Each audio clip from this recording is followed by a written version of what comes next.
Sa ibang balita, sugatan ng dalawang sakay ng isang motorsiklo matapos mapangga sa Commonwealth Avenue sa Quezon City. Ang nakabangga sa kanila ang sex bomb dancer na si Jolan Belus. Darito ang unang ronda ni Oscar Oida.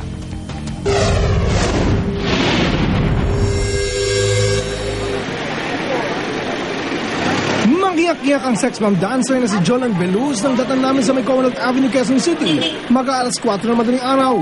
Ilang minuto pa lang daw noon na nakalilipas nang masalpok niya ang isang motorsiklong may sakay na dalawang lalaki. Anya, biglaan na lang daw sumulpot sa kanyang harapan ang naturang motorsiklo. Pa-U-turn na po ko, hindi ko po sila napansin, kuya, kasi wala naman pong ilaw.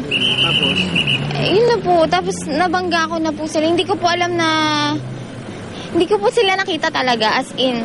Sa tindi ng pinsalang tinamo ng sasakyan ni Belus, di may pagkakailang malakas ang naging impact.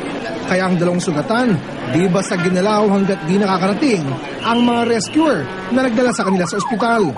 Napasugod naman sa lugar ang isa pang sex bomb na si Ira para magpakita ng suporta sa naaksidenteng kasamahan.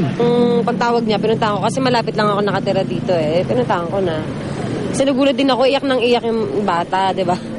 Hindi ko naman alam yung nangyari. So, pinuntahan ko kasi syempre nakabangga.